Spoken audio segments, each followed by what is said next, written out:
자, 인하대학교 논술 전형. 그렇죠. 최저가 없죠. 그래서 학생부 30, 논술 70이고 최저가 없어요. 그런데 최저가 없으니까 그냥 쉽게 이렇게 한번 써보면 되지 않을까? 그렇진 않아요. 최저가 없음에도 불구하고 분명히 학생들을 선발할 수 있는 아주 우수한 문제를 가지고 있는 대학이 인하대학교 문제입니다. 그러니까 인하대학만의 유형과 논리를 파악하기는 쉽지 않아요. 그 얘기는 무슨 얘기냐? 최저가 없으니까 많은 학생들이 그냥 지원하는 경우가 많아요. 즉 허수 지원이 많다는 거죠. 그러면 허수 지원을 하는 학생들 중에 그래도 한 일주일 정도 이렇게 그냥 연습해 보고 그냥 몇 번 한번 써보고 오는 학생들도 있을 거예요. 근데 그 정도의 준비만으로는 인하대학교 논술을 극복하기 어려워요. 그러니까 인하대학교 논술은 어느 정도 충분히 준비돼 있어야 돼. 또 그렇기 때문에 진입장벽이 있어요.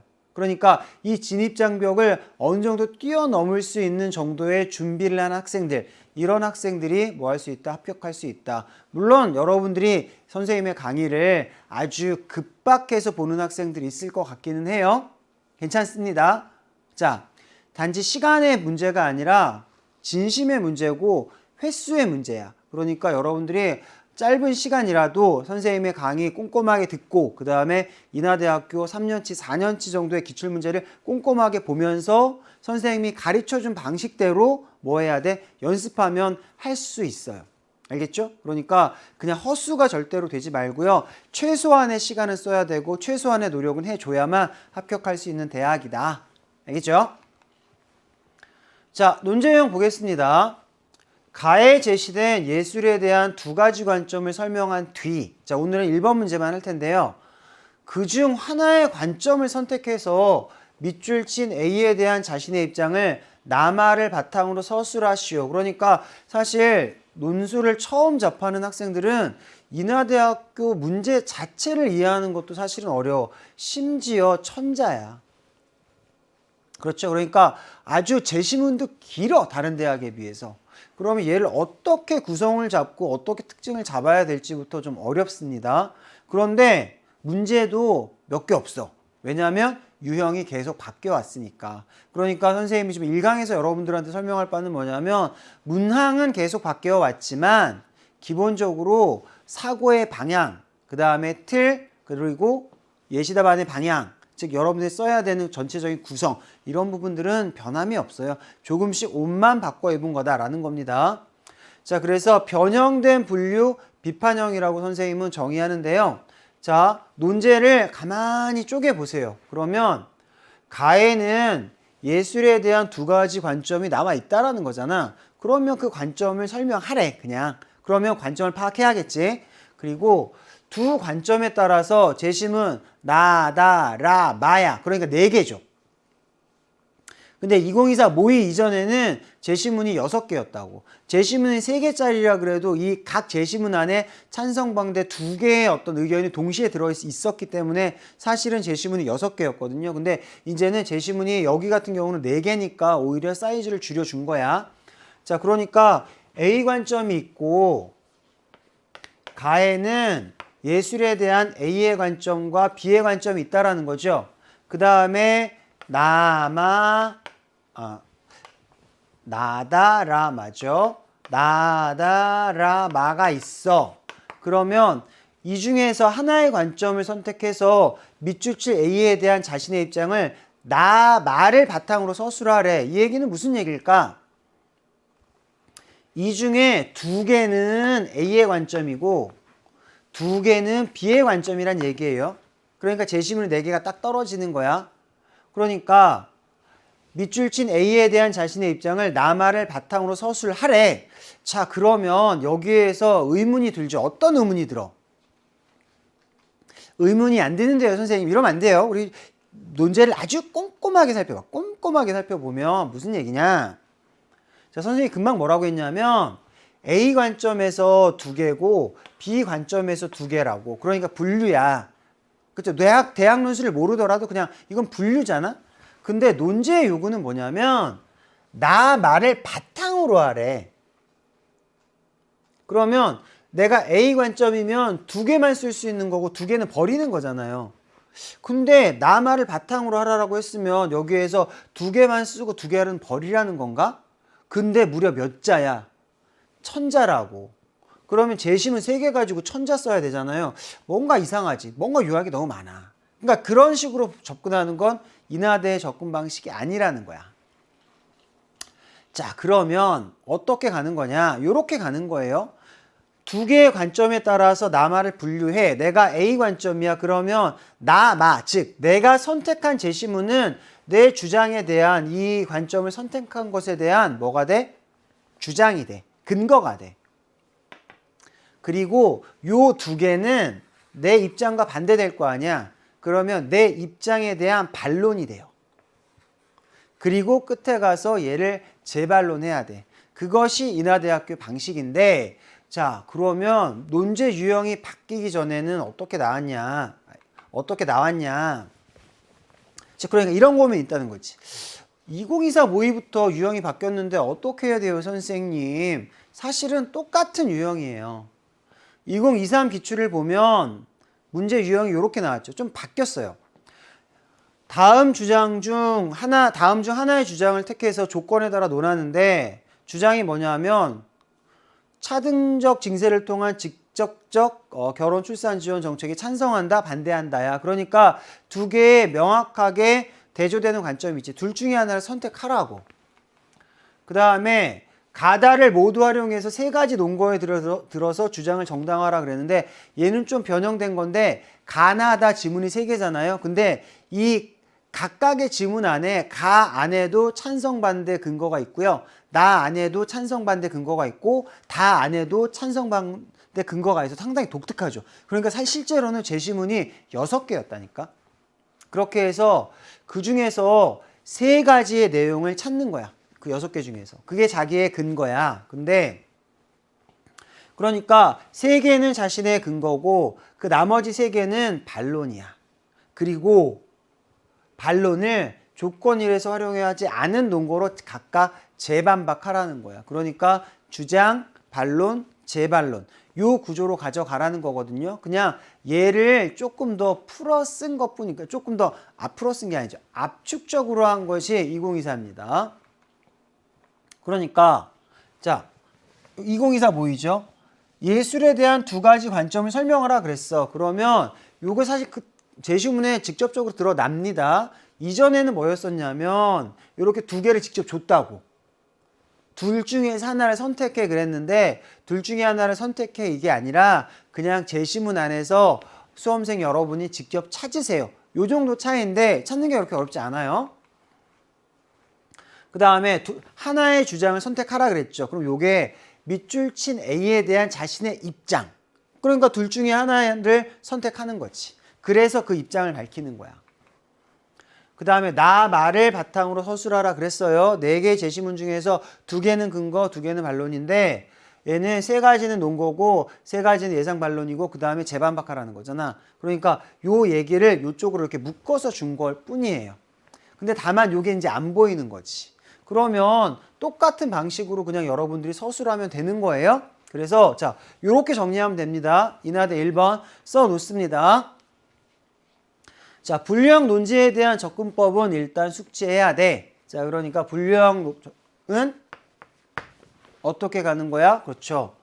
화제가 있고 이 화제에 대해서 분류 기준점이 있어요.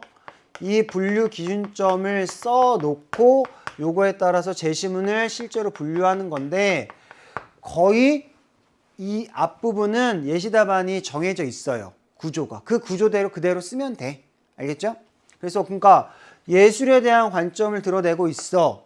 그래서 A 관점에서 뭐뭐, B 관점에서 뭐뭐 이렇게 그냥 가는 건데 얘 같은 경우는 어떤 한 입장만 선택하라고 했으니까 그 입장만 보여주면 되죠.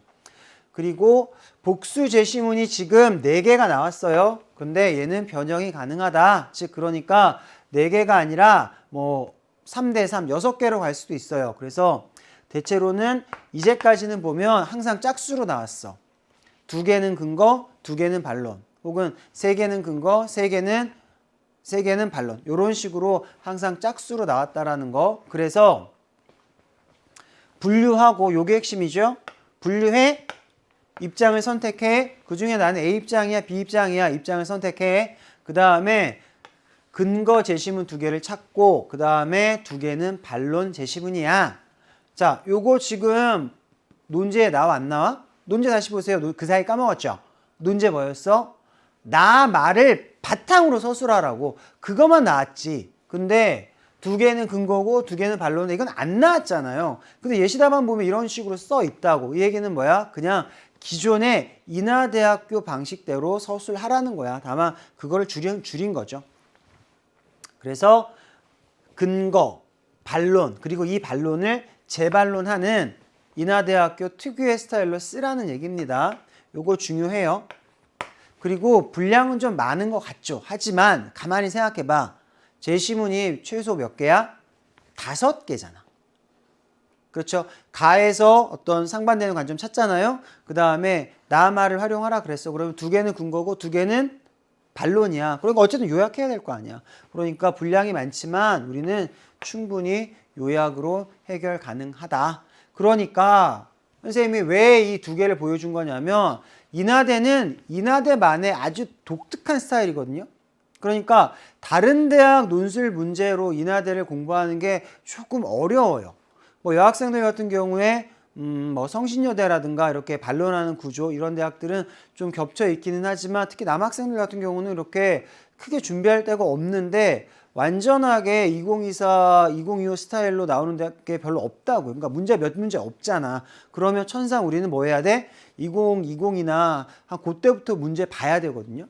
근데 완전히 다르네? 이렇게 생각하지 말라고. 사실은 똑같아. 옷만 조금 갈아입은 느낌이야. 그러니까 선생님이 말해준 이 포인트 기억하면서 우리 2020 최소한 2020 논제부터는 봐줘야 합니다.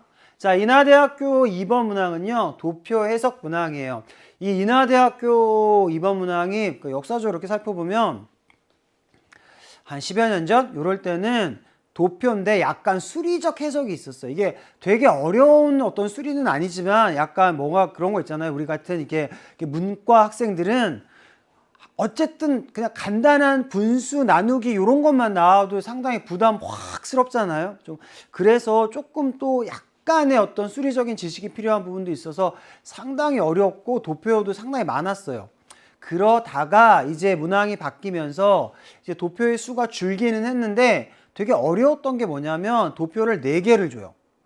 그 다음에 자신의 입장과 관련된 거를 2개를 찾는데 둘 중에서 다시 또 하나 완벽하게 일치하는 걸 찾아야 돼. 얘기만 들어도 어렵지 않아요? 그러니까 4개 중에서 내 입장과 관련되는 거 2개를 찾고 내 입장과 완전히 같은 거 하나를 찾는 거야. 그러니까 사실 저는 그 문제 보면서 와 정말 선생님 일강에서도 얘기했잖아요. 인하대학교는 논술의 진심인 대학이다. 이런 식의 어떤 사고법으로 이렇게 문제를 낸다라는 거 정말 어렵거든요. 근데 정말 노력해서 문제를 출제하는구나. 또 그것을 또 찾아내고 분석해서 여러분들에게 쉬운 길을 제시하는 게 또 저의 일이기도 하잖아요.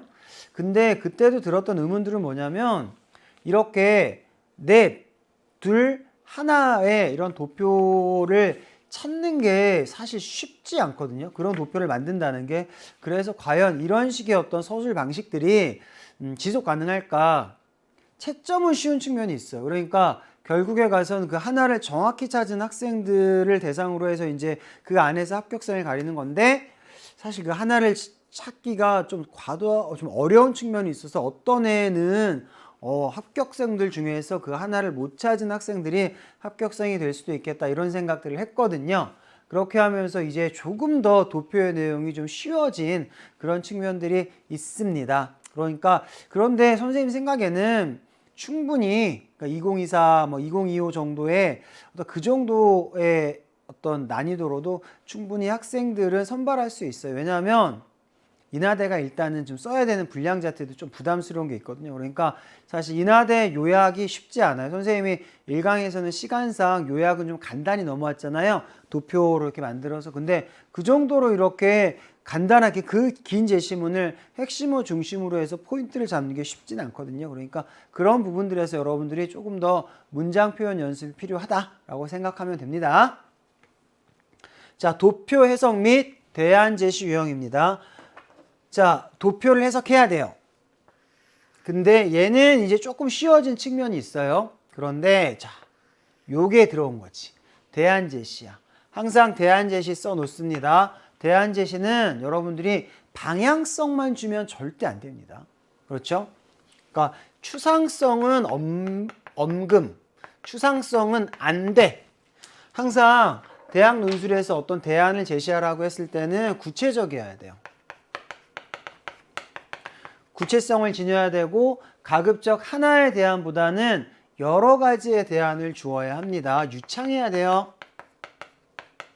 그 다음에 이것이 현실에서 실현 가능해야 돼요. 자, 우리가 복지정책을 실현합니다. 그래서 힘든 분들이 많은데 힘든 분들한테만 지원을 했더니 조금 다른 사람들에서 이건 역차별이 아니냐 이래요. 그럼 모든 사람들에게 다 1년에 뭐 10억씩 주겠습니다. 이거 실현 가능해 안 가능해? 안 가능하다고. 그렇죠. 왜냐하면 뭐 우리가 끊임없이 돈을 찍어낼 수 있는 것도 아니니까 또 돈을 많이 찍어내면 물가가 오를 테니까. 그러니까 어떤 그런 지점에서 우리가 적당한 뭐를 찾아야 돼? 그렇죠. 어떤 사회적 합의가 가능한 지점들을 찾아야 되고 현실성이 있어야 된다고요. 그래서 적어 두었죠.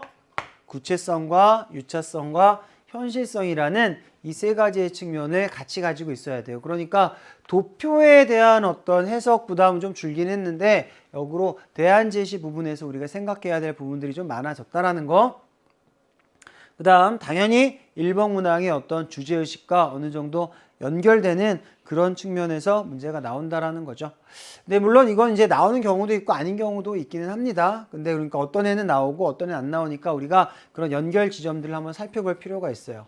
그래서 2024 이전보다는 도표 해석이 좀 쉬워요. 그래서 여러 도표를 한꺼번에 해석이죠. 한꺼번에 해석해서 논리를 맞추는 어떤 인하대 특유의 방식이다. 그러니까 도표를 하나만 보는 것이 아니라 여러 도표를 보면서 이 여러 도표 사이에 논리적 관계를 잡아내는 것.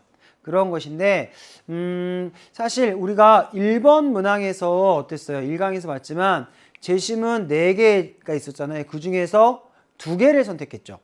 2개를 선택해서 그 2개는 나의 입장이고 2개는 뭐? 벌써 까먹었으면 안 되는데 반론이었지. 반론. 그 다음에 재반론하는 그런 구성이었잖아요. 근데 가끔 어떤 해에 따라서는 2번에서도 그런 유형을 요구하기도 합니다. 그러니까 제 도표가 4개 나왔을 때는 그것이 충분히 가능하거든요. 그러니까 이번 문제를 통해서 이번 시간에 하는 제시문을 통해서도 여러분들이 2개는 근거, 2개는 3개가 나오긴 하는데 그러니까 두 번째 그러니까 요거 말고 하나 더 볼 거거든요. 선생님이 도표 해석 차원에서 그거 보면서 이게 꼭 지금 여기서 보는 2024 어떤 그런 모의 유형으로만 나오진 않을 수도 있다라는 거, 조금 더 이전의 유형과 섞여서 나올 수 있다라는 거, 그런 측면까지 여러분들이 한번 생각해 둬야 돼요.